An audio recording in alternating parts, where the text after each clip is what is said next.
Kita akan lanjutkan materi kita hari ini, yaitu masih dalam gangguan sistem pencernaan dengan topik hernia, hemoroid, kolelithiasis, dan kolesistitis. Nah, topik yang pertama yang akan kita bahas yaitu adalah hernia. Hernia di sini memiliki definisi yaitu prostruksi dari organ melalui lubang defektif yang didapat atau terjadi secara kongenital pada dinding rongga yang secara normal berisi organ. Istilah hernia di sini berasal dari bahasa Yunani yang disebut ernos yang berarti penonjolan. Nah, hernia yang paling sering terjadi yaitu adalah hernia inguinalis lateralis, di mana hernia di sini melalui anulus inguinalis internus yang terletak di sebelah lateral fasa epi gastrik inferior, menyusuri kondisi inguinalis dan keluar ke rongga perut melalui inguinalis eksternal. Nah, hernia ini kalau misalkan kita lihat dari letaknya, ya jadi dia tergolong atau digolongkan menjadi dua, yaitu ada hernia eksterna dan internal. Di mana hernia eksterna ini hernia yang tonjolannya akan tampak dari luar, yaitu hernia inguinalis lateralis indirect, kemudian hernia inguinalis medialis, kemudian hernia femoralis, hernia umbilicalis, supraumbilicalis, kemudian cicatricalis, dan hernia internal yang tonjolannya tidak tampak dari luar, jadi jenisnya adalah obturatorica, kemudian diafragmatica, foramen Winslowi, dan hernia ligamentrid. Kemudian untuk klasifikasinya, di sini ada hernia reponibilis, di mana hernianya akan kembali atau masuk kembali ketika pasien tidur atau terlentang dan dapat dimasukkan oleh penderita itu sendiri ataupun ahli bedah. Biasanya hernia ini tidak disertai dengan rasa nyeri, hanya saja pasien akan merasa kurang nyaman karena adanya tonjolan. Kemudian hernia irreponibilis, ini isinya tidak dapat dikembalikan ke dalam abdomen dan tidak tampak adanya komplikasi. Kemudian hernia obstruksi, jenis hernianya yang berisi usus ya, di mana lumannya akan mengalami obstruksi dari luar atau adanya gangguan suplai darah dari usus. Kemudian hernia strangulasi, hernia ini akan mengalami strangulasi bila suplai darahnya itu terganggu dan akan bisa menyebabkan gangren, sehingga sangat diperlukan penanganan operasi yang cepat. Untuk etiologinya bisa karena kongenital, kemudian kerja otot yang terlalu kuat sehingga otot perut itu tidak bisa menyangga dari organ-organ yang ada di dalam rongga perut sehingga bisa terjadi hernia, mengangkat beban yang berat, batuk kronik ya, batuk yang keras secara terus-menerus, kemudian mengejan pada waktu miksi ataupun defekasi. Nah, untuk manifestasi klinisnya, yang pertama benjolan dilipat pada paha itu bisa sifatnya timbul dan hilang. Kemudian muncul saat penderita berdiri, batuk, bersin, mengedan, ataupun mengangkat barang berat. Dan akan menghilang pada saat penderita berbaring. Kemudian nyerinya disertai dengan muntah, kemudian timbul bila terjadi inkaserasi atau strangulasi. Dan sini adalah pathway atau patofisiologis dari adanya hernia, bisa terjadi karena tekanan, kemudian kelemahan otot perut ya, karena aktivitas berat, sehingga akan mengakibatkan hernia. Nah, hernia ini pada kongenital ini bisa saja masuk ke dalam kantung hernia ya, keluar melalui umbilikus.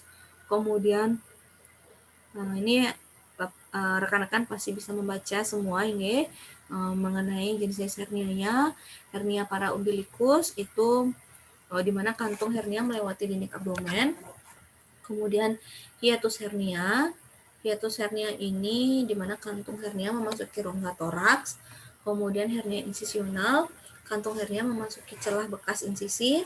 Kemudian hernia inguinalis, kantung hernia memasuki celah inguinalis sehingga akan terdorong lewat dinding posterior kanalis yang lemah. Sehingga akan terjadi benjolan pada regional inguinalisnya. Kemudian penanganannya itu adalah pembedahan. Ya, jadi pembedahan di sini bisa mengakibatkan risiko infeksi, kemudian gangguan rasa nyaman, gangguan eliminasi, dan mual dan muntah. Nah, untuk diagnosa keperawatan yang sering muncul ada nyeri akut, defisit volume cairan, kemudian risiko infeksi, nutrisi kurang dari kebutuhan, ansietas, dan intoleransi aktivitas. Nah, kemudian kita akan lanjut topik berikutnya, yaitu mengenai hemoroid. Hemoroid ini merupakan bagian vena varikosa pada kanalis ani. Jadi hemoroid ini bisa timbul karena adanya kongestif vena yang disebabkan gangguan aliran balik. Nah, ini sering terjadi pada usia di atas 25 tahun. Hemoroid di sini bisa juga dikarenakan karena adanya vena yang berdilatasi pada kanal anal.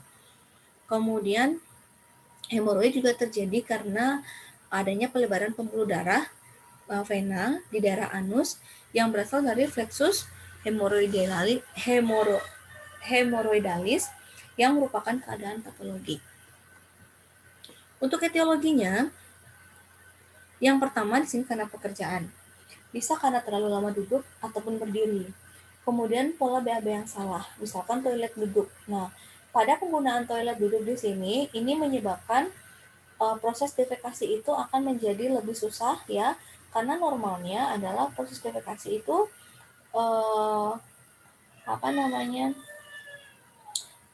lebih baik itu dilakukan pada toilet-toilet yang jongkok karena memudahkan proses pengeluaran dari feses kita atau kotoran kita.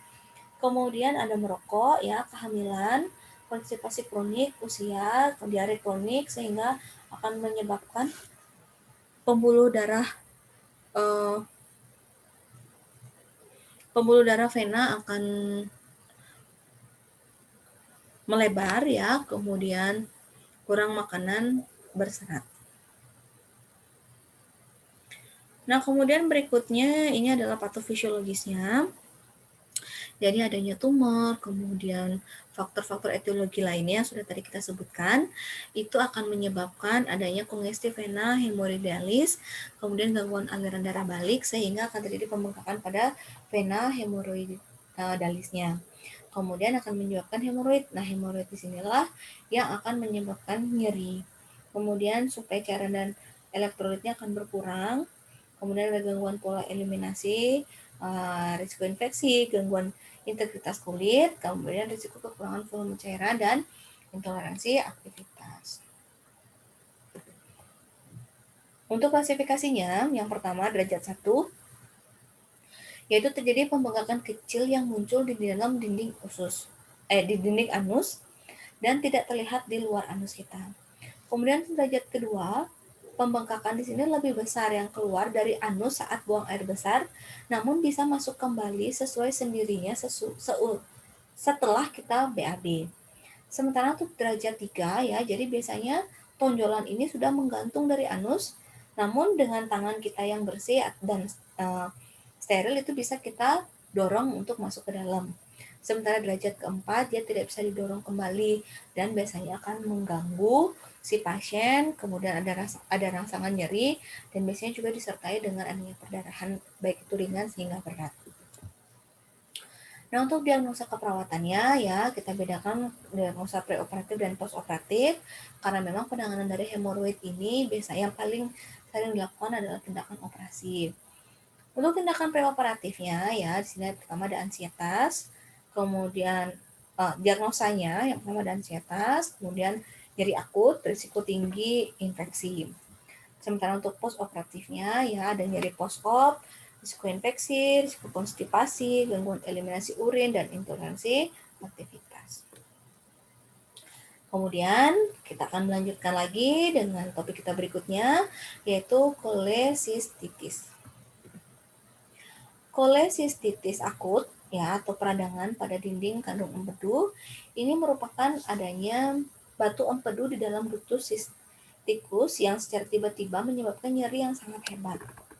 Sementara kolesistitis kronis yaitu adalah peradangan menahun dari dinding kandung empedu yang ditandai dengan serangan berulang dan nyeri perut yang tajam dan hebat.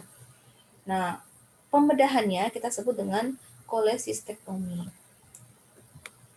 Untuk etiologinya, bisa karena cedera, bisa karena pembedahan, bisa karena luka bakar, sepsis ya, kemudian penyakit-penyakit yang tergolong cukup berat.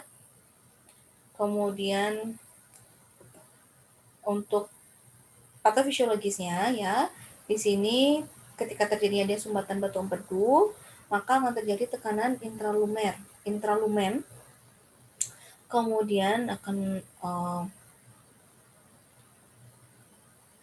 mensintesis dari prostaglandin kita sehingga akan terjadi peradangan pada kantung empedu. Kemudian untuk penata laksanaannya ada terapi kolesistektomi. Nah, kemudian ada diagnosanya yaitu nyeri akut ya, risiko infeksi. Kemudian pada kolesistitis di sini infeksi pada kandung kemih akan meningkatkan vaskularisasi, kemudian menyebabkan permeabilitas pembuluh darah. Ini bisa menyebabkan edema, kemudian penekanan intraabdomen sehingga akan terjadi atau ada timbul perasaan mual dan muntah, sehingga muncullah diagnosa baik itu nutrisi ataupun kehilangan volume dan cairan tubuh.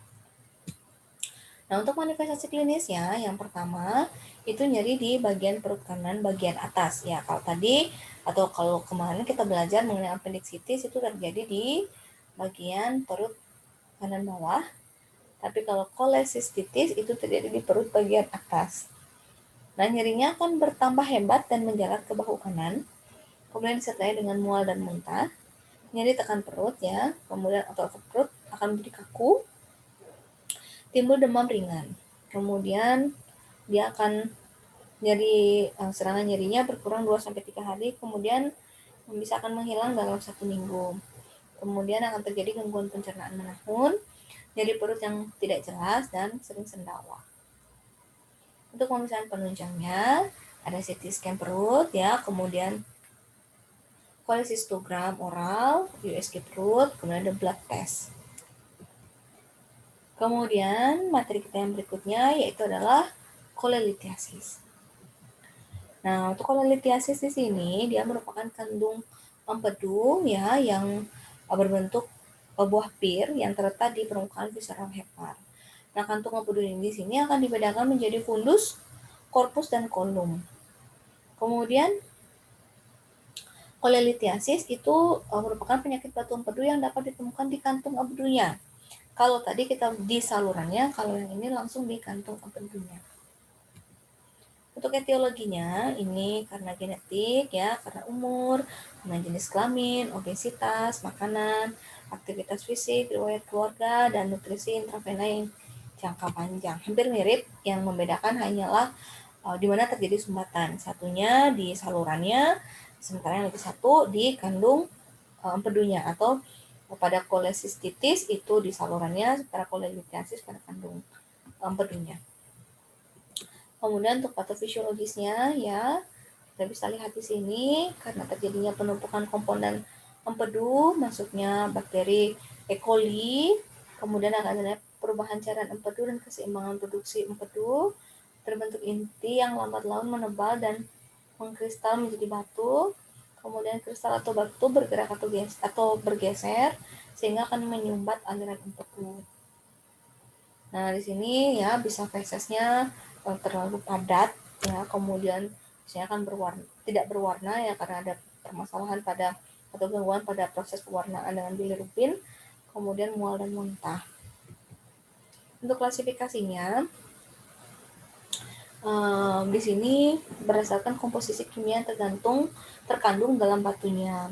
Bisa terdiri dari batu kolesterol ya, jadi mengandung lebih banyak kolesterol, kemudian ada 70% kolesterol dan sisanya adalah kalsium karbonat, kemudian kalsium palmitit dan kalsium bilirubinat.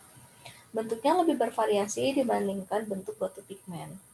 Kemudian untuk karakteristiknya terbentuk hampir selalu di dalam kandung empedu, dapat berupa soliter ataupun multiple. Permukaannya licin ya, kemudian multifaset, bulat, berduri, dan menyerupai buah seperti murbe. Penyebabnya karena tingginya konsentrasi kolesterol di dalam cairan empedu, kemudian di dalam darah juga cukup tinggi. Kemudian jenis batu campuran ya, di mana kandungan kolesterolnya berkisaran 20-50%.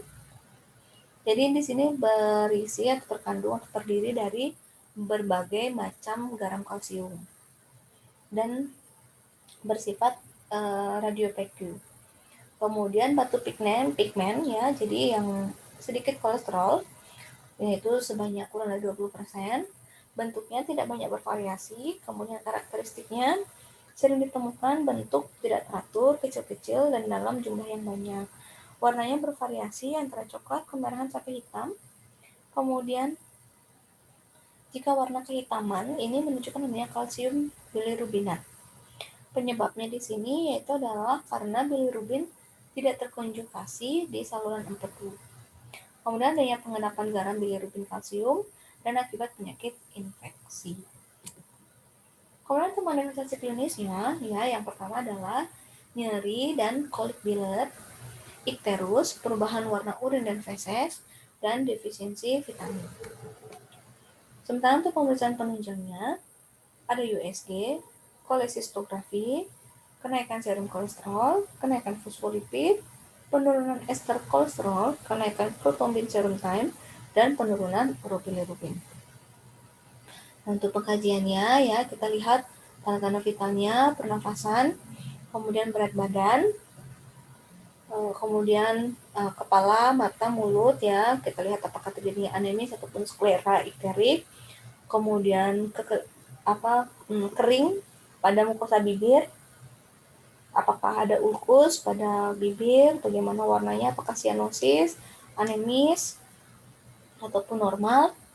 Kemudian inspeksi lidah, infeksi adanya permasalahan pada gigi, kemudian abdomen ya, perubahan warna pada di abdomen, apakah berwarnanya iterik, kemudian apakah terdapat jaringan parut, kemudian bising usus dalam batas normal, apakah terdapat nyeri tekan, apakah terdapat pembesaran hepat. Untuk diagnosa keperawatannya, ada nyeri akut yang berhubungan dengan agen cedera fisik biologis, kemudian ketidakseimbangan nutrisi, kurang dari kebutuhan, gangguan rasa nyaman, intoleransi aktivitas, risiko perfusi gastrointestinal, nausea, dan hipovolemik. Nah, sekian pemaparan materi mengenai kolelithiasis, kolesistitis, kemudian hernia dan hemoroid. Selebihnya kita akan lanjutkan dalam sesi diskusi.